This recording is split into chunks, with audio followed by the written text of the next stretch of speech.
తమ్ముళ్ళు పోలీసులు కూడా ఉన్నారు. ఏమయ్యా పోలీసులు మీ జీతాలు వస్తున్నాయా? మొదటి తారీఖు వస్తా ఉందా? ఏమయ్యా ఉద్యోగస్తులు మొదటి తారీఖు వస్తున్నాయా? నేను పిఆర్సీ పెట్టి సక్రమంగా జీతాలు ఇచ్చేవాడిని. అప్పుడు నా మీద ఎక్కువ అడిగేవాళ్ళు.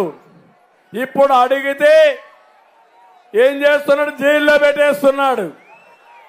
అడిగేవాడు లేడు. రాను రాను ఏ పరిస్థితి వచ్చిందంటే మా జీతాలు పెంచకపోయినా పర్వాలేదు, మొదటి తారీఖున జీతాలు ఇస్తే చాలనే పరిస్థితికి వచ్చారు. నేను చెప్తున్నా, మళ్ళా ఇలాంటి జలగ్గాను గెలిస్తే మీ జీతాలు కూడా రివర్స్ పిఆర్సీ వస్తుంది తప్ప మీకేమీ లాభం లేదు.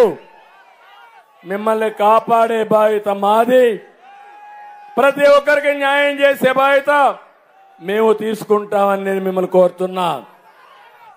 ఈరోజు భవన నిర్మాణ కార్మికులను అడుగుతున్నా, ఎవరికైనా పని ఉందా తమ్ముళ్ళు? ఇసుక దొరుకుతా ఉందా?